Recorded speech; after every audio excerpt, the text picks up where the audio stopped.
So we'll wrap up our third session here on a brief history of the Christian church. Kind of like we've done the other two, we'll divide it up into two sessions with an intermission in the middle.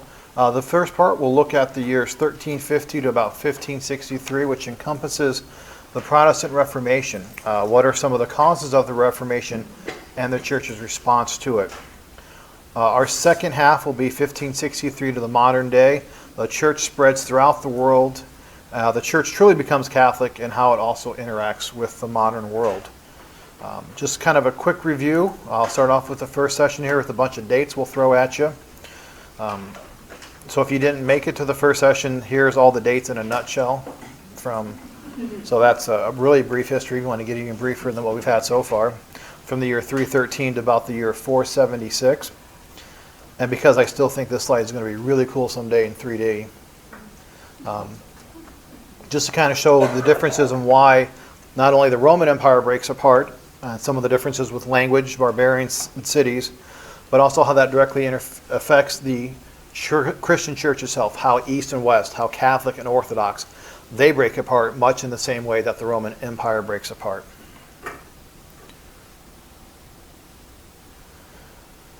As we kind of discussed last week, language was a major role as well as the leader of each half, the Western or the Catholic using Latin, the Greek, or the Orthodox, Eastern half using Greeks. The Byzantine emperor began the iconoclasm period, which was opposed by the Pope, so it's something else that draws the churches apart. We have the Western churches added the Filioque clause, so in the Nicene Creed where we say, I believe in the Holy Spirit and of the Father. The Orthodox do not have that particular phrase within the Nicene Creed. It's something else that's bringing the churches apart. Islam becomes the dominant force in Syria, Egypt, and North Africa. So taking parts of what was the Byzantine Empire away from them and turning those people into Muslims as opposed to being Christians. Finally, Western, that is Catholic, and Eastern, that is Orthodox, formally split in the year 1054. The First Crusade is called in the year 1096 and recaptures the Holy Land. The following Crusades are not as successful. The Fourth Crusade has the sacking of Constantinople in the year 1204, and the Crusaders set up a Latin Empire. The Byzantines recaptured the city about 60 years later, although it's a shadow of its former self. And where we ended up last week with the Black Death in about the year 1350 or so, killing up to 60% of Europe's population and almost destroys the medieval world. So there's the last 2 weeks really quickly in a quick nutshell, and we'll get going on our first part here this evening with the Reformation. But before that, I want to go back a little bit in time. So in the year 1309, 40 years before the Black Death, the papacy begins to fall under the influence of the French monarch. The Pope Clement V actually moves the papal court from Rome to Avignon, a city in the south of France. It's highlighted on our map here. So he physically moves everything that's associated with the papacy, with the exception of the buildings, I guess, to Avignon. The papacy remains in the city of Avignon, in the south of France, until the year 378, where it almost assumes a role as a political underling, from the King of France. Before this, the papacy was the dominant force in foreign policy, calling crusades, coronating as well as deposing monarchs, and leading the papal states a territory in central Italy. The papacy was, for the next 60 years or so, more consumed with the desire to appear as a secular monarch more than a spiritual leader. In order to pay for the grand wardrobe and massive banquets, new taxes were raised for both clergy and the laity. The papacy was finally brought back to Rome by Pope Gregory XI after being asked by Catherine of Siena to do so. The following pope, Pope Urban VI, was elected after a Roman mob essentially demanded the election of a Roman to prevent the papacy from moving back to France. However, some of the cardinals, most of them French, returned to Avignon and elected another claimant to the papacy. We call this gentleman anti-pope Clement VIII, so he is not the true pope. For the next 40 years, there are two men claiming to be pope, one in Rome and one in Avignon in the south of France. This Roman line of popes produces 4 popes, while the Avignon line produces 2. So we have 2 rival people claiming to be pope at the same time. The various countries of Europe have put their support behind the different claimants. Obviously, France puts their support behind the pope that's in Rome. We call this madness the Great Western Schism, finally coming to an end in the year 1418, when an ecumenical council is called to decide who is the true pope. This council takes place in Constance in Germany, so nowhere near France or Italy. In a novel invention, the council calls for the 3 men, and for some reason a third person is claimed to be pope in Pisa, claiming to be pope. So the council tells them to all resign, in which they do so, and the council itself will pick a new pope. And they do. They choose a pope named Martin V as the new pope. Martin V calls another council in Florence a couple years later. It's continued by his successor when Byzantine representatives agree in principle to reunite the churches of both East and West. While the causes of the Great Schism that happened in 1054 are hotly debated by both sides, it soon becomes evident that the political will for reunion lay with the emperor himself. The representatives at this council from the Orthodox Church included the emperor himself, the leader of the Orthodox Church, the Patriarch of Constantinople, as well as 700 other learned men. By this time in history, the Byzantine Empire has become a shadow of its former self, really consisting of lands around Constantinople and around areas of Greece around Thessalonica, as identified on our map here. Most importantly for our discussion, it has been effective in keeping the Turks out of Europe for 100 years. Depending on which historian you read, most of them would argue that the history of Europe would be radically different if the Byzantine Empire did not hold on and basically keep the threat of Islam out of Europe. Islamic forces were so concerned with attacking the Byzantine Empire, specifically Constantinople, that's where they kind of turned their military might, their military forces to, and not basically being unleashed upon Europe. When the emperor by the name of John VIII returns to Constantinople, the great city, and participates in Mass with both Eastern and Western clergy, the population of the city almost rises up against him. The reason for this is the city remembers what happened during the Fourth Crusade. It's still in their memories of what the Catholics, what the Western Christians did to their great city, and they're not yet willing to be able to forgive that offense. I had a history professor at Creighton who said he took a road trip once with an Orthodox monk who has since become an Orthodox bishop. He said that they got into discussion about the Fourth Crusade, and that this Orthodox fellow, in their discussion, almost made him feel as if he was on the walls of Constantinople assaulting it in the year 1204. For the Orthodox and for the Eastern people in general, they have a different view of history than we do. And for some event that happened 800 years or so ago, has ramifications to this day. And so the city, the people of Constantinople, in this very short time between the city falling to the Western Catholics and this time period, remember the Fourth Crusade. And that's why they are not willing to participate in Mass with both Western and Eastern clergy and to reunify the churches of both East and West. So the great city of Constantinople finally fell on May 29th, 1453. 7,000 defenders, including 2,000 Venetian and Genoese soldiers, defended the city against 80,000 Turks and held out for a month. The city finally fell due to the appearance on the battlefield of a new weapon. Cannons. Yes, George? Why were there 9,000 Merchant Republic? I'm not quite sure. My guess would be money. I think they were probably paid to be there, but I have to look that up for you. I'll get back to you on that one. I'll look it up during the intermission for you. So we have this great city fall, and the last Roman emperor who saw the enemy breach the city walls threw off his imperial regalia and led the final charge, perishing in the process. Here's our first cool history fact of the evening. Thus ends the Roman Empire, not in 476 as most commonly assumed, but in the year 1453. So Constantinople, one of its titles is the Second Rome.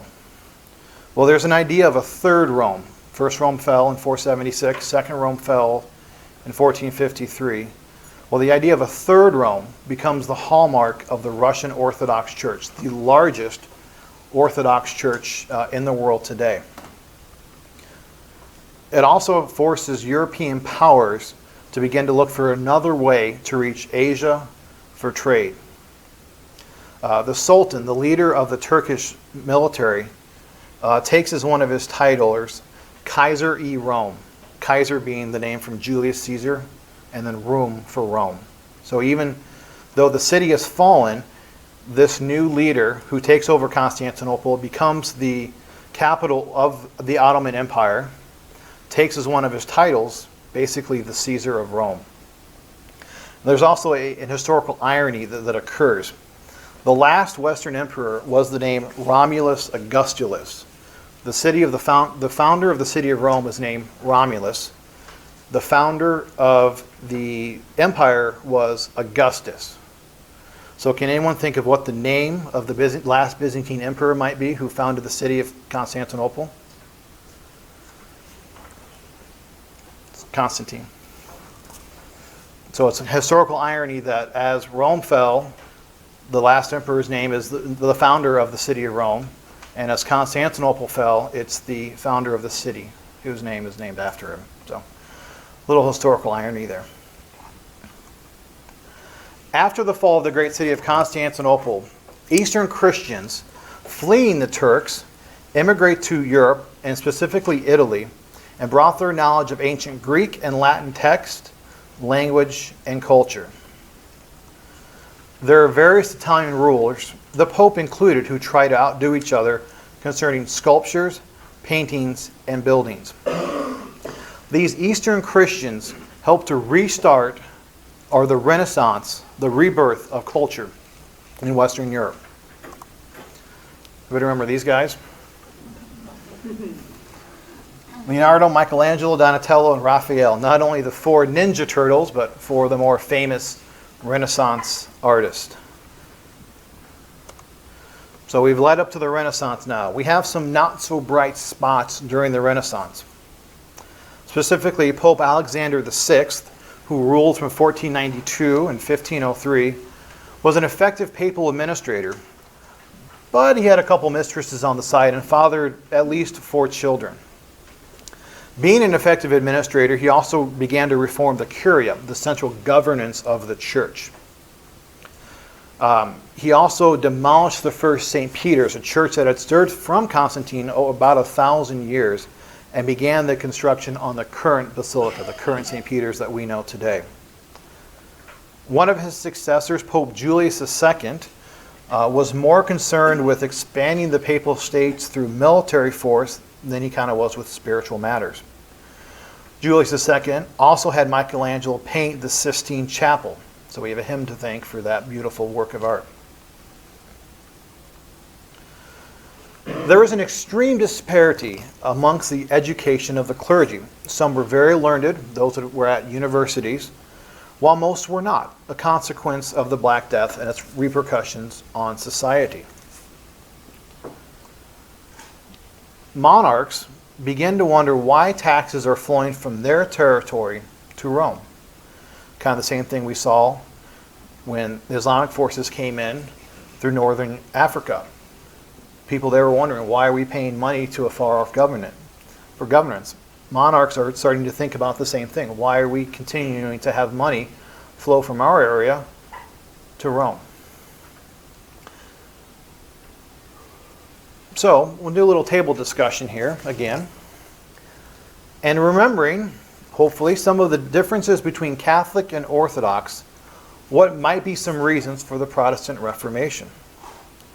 And then a little bit deeper of a question, do you think that members of the Protestant community and the Catholic Church will ever come back together? One of the main areas of differences between Catholics and Protestants, and one of the things that really starts the Protestant Reformation, is the practice of selling indulgences. And I heard that kind of mentioned a little bit as I was walking around.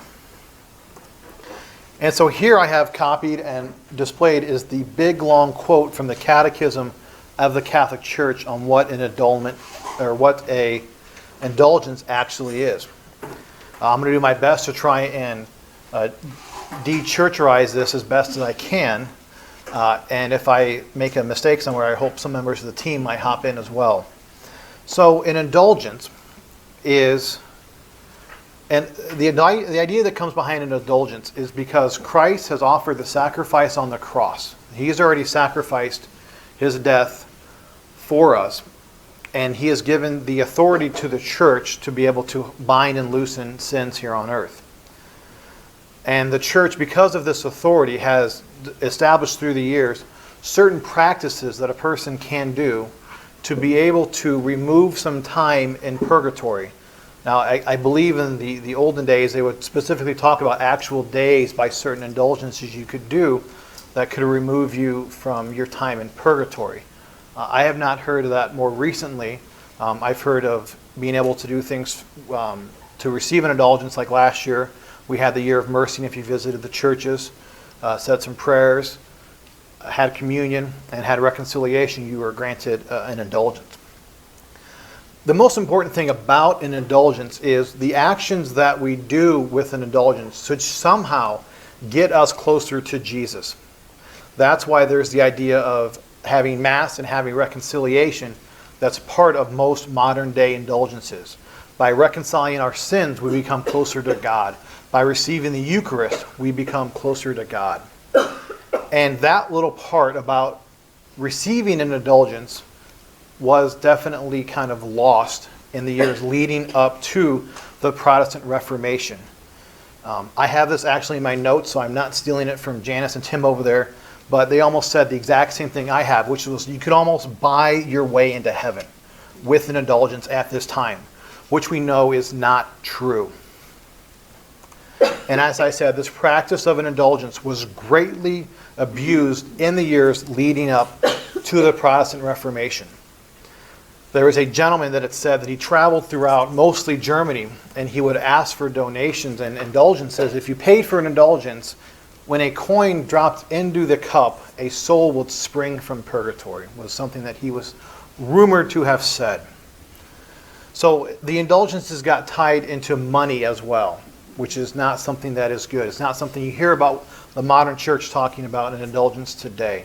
It's usually you doing something that gets you closer to Jesus by the act of the indulgence. We're going to look at three people that are kind of responsible for the Protestant Reformation, and we'll start with Martin Luther, who was the first one to really kind of challenge the authority of the Catholic Church. Martin Luther was at first an Augustinian monk, and he read much of St. Augustine's of Hippo's work. He was also a theology professor, so he was very learned. He nailed, according to the story, his 95 theses to the door of the Wittenberg Cathedral. Now, in this day, according to the story, in his day, to nail theses or to nail a theological tract like this to the door of the cathedral was the same as academics today publishing something in a peer-reviewed journal that they would hope that their peers would take a look at and would comment on it, and then they would have dialogue back and forth. Luther was also very distraught over his own sinful nature, and this kind of really impacted his theology. It was said that he would go to confession multiple times a day because he was so concerned with this, with his own sinful nature. And so that effect of his idea of his own sinful nature draws him farther apart from the church. So he becomes that convinced that no matter what we do here on earth, it is only through our faith in Jesus Christ that we can be saved. So he starts to really emphasize the faith part of our faith journey. So he's asked at some point to recant some of his more radical ideas. And he was sheltered by his local prince. This kind of comes back to this idea I mentioned a couple weeks ago about the Holy Roman Empire, the modern day Germany. The Holy Roman Empire was very, very decentralized. And the local rulers had a lot of autonomy into what they could do in their own realms. And eventually, one of the rules within the Holy Roman Empire is that whatever religion the ruler chooses, the people follow that religion. So the people have no vote in this. It's entirely up to the rulers. So as Luther is sheltered by his local prince, he begins to undertake translating the Bible into German. And he becomes more and more immersed in his studies, writing about the universal priesthood of all believers and studying the Bible into greater depth. Here's our second cool history fact of the evening. Luther never intended to start his own church. When he posted those 95 Theses, he wanted to start a theological discussion of some of the errors that he saw within the Catholic Church. He pointed out correctly how indulgences by this time had almost become merely a building fund for the new St. Peter's Church in the city of Rome. He was also upset that when, as a priest, he would hear confessions. And he was upset that during confessions, people would come in and they would produce their document of an indulgence. And they said, well, I almost don't need to come here. I have this indulgence. And it was Luther's view that forgiveness of sins can only come from a contrite heart after receiving the sacrament of confession. So that's where he really starts to snowball his ideas of the 95 Theses and the idea with indulgences, that at this time the church is not using them correctly. Our second reformer is John Calvin, who was originally born in France but moved to Switzerland. He wrote a book called The Institutes of the Christian Religion, where he claims there is only one sacrament, and baptism. Luther claimed that there was baptism and that Eucharist was still the true presence of Jesus Christ. Calvin writes that the Eucharist is just merely a symbolic remembrance of the Last Supper. And he's the first person in 1,000 years or so to make this claim. No one has made this claim about the Eucharist being a symbolic remembrance for over 1,000 years. He takes the Protestant... Who said it before him? I don't know. I'd have to look it up for it, but it was one of the heretics of like the 4th and 5th century. I'll look it up for you, though. Calvin takes the Protestant movement farther than Luther. He also forbade statues and pictures of Jesus and God, Mary and the saints. Sounds very familiar to the iconoclasm of the 9th century of the Byzantine Empire. Yes, George? Wait, so... Okay. All right. John Calvin is also known for writing about the doctrine of predestination. Predestination is this idea that God already knows whether we are going to heaven or to hell. He bases this on an extreme omniscience of God, that God knows everything. Because of this, predestination does not leave any room for free will. Free will is a very Catholic idea, that we have the ability to, in our life, to choose good or evil. And by making those choices, we have an effect on whether we're going up or we're going down at the end of our life, based upon the choices that we make. Calvin would teach that God already knows whether we're going to heaven or to hell. Thus, God does not choose our outcome for us. As Catholic Christians, God merely judges whether we have lived our life in accordance with God's will. Now onto our third person, the Protestant Reformation, King Henry VIII, who was at first a strong defender of the faith, of the Catholic faith in England. He actually publishes a little book defending the Catholic faith against the ideas of Martin Luther. And the Pope rewards him the title Defender of the Faith, which is, if you look on Queen Elizabeth's titles to this day, she still includes that title, Defender of the Faith. However, Henry wanted a divorce from his first wife because she had not given birth to a male child to survive infancy.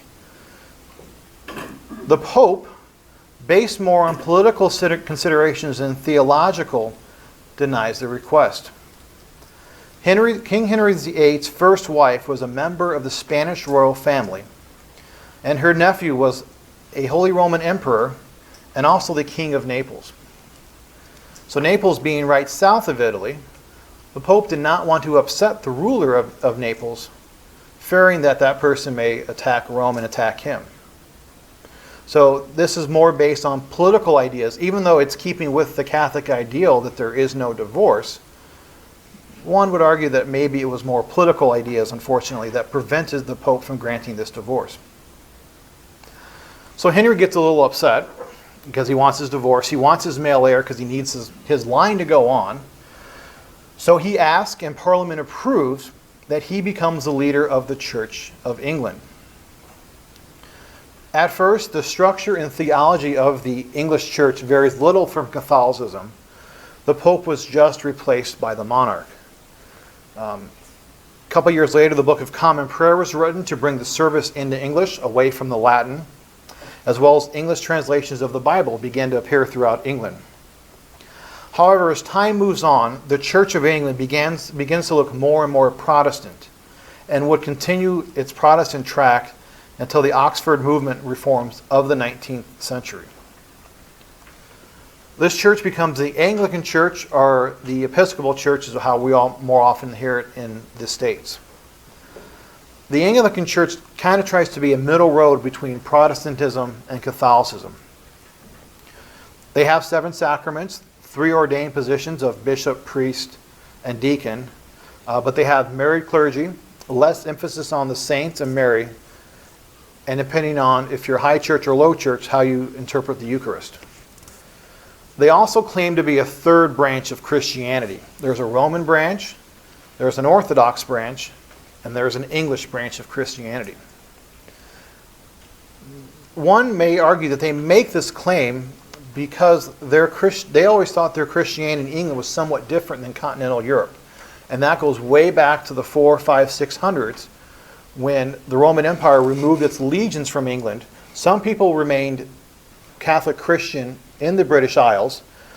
Some returned to paganism, and so the popes had to resend missionaries to England to re-Christianize them.